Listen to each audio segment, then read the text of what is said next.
another Carnival ship lost power in a very similar way in the ocean, creating a similar unpleasant situation on board.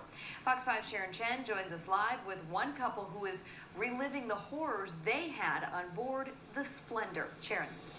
That's right, Jen. It was about 2 years ago that the Splendor pulled into this harbor here. Now, today we talked to two of those passengers that are still feeling the anger and the anxiety, and they say that what happened on board the Triumph, there is no excuse. If we turn the flashlight off, what do we see? Nothing. It's completely dark. The same images passengers on board the Carnival Triumph cruise saw this week.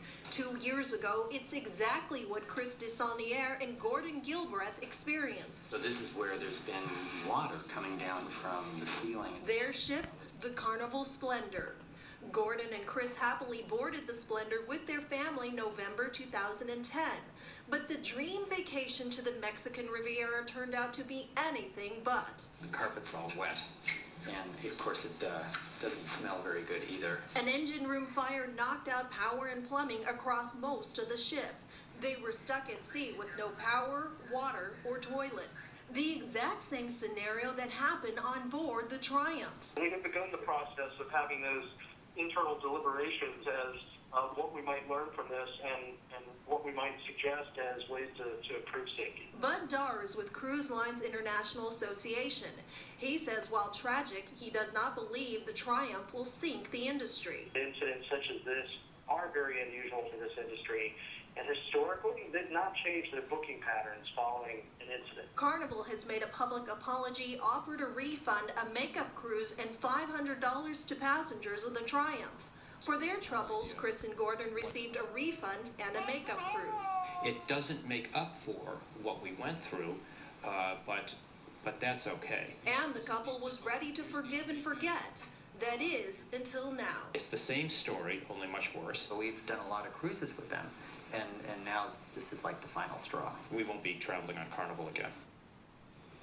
And just like Chris and Gordon, passengers on board the Triumph will unlikely be able to sue Carnival because over the years the cruise industry has set up certain parameters that protect these cruise lines to keep them from enduring big money lawsuits. Jen?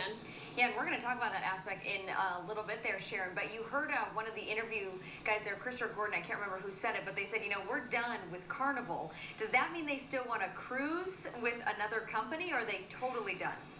You know, I think that they are actually still open to the idea of cruising, and even while we were there talking to them today, we were talking about some of the other cruise liners. So yes, they're not completely done with cruising now. Yes, and if it happens again, then I guess they will probably totally write it off. That will be the nail in the coffin. Yes. Yeah.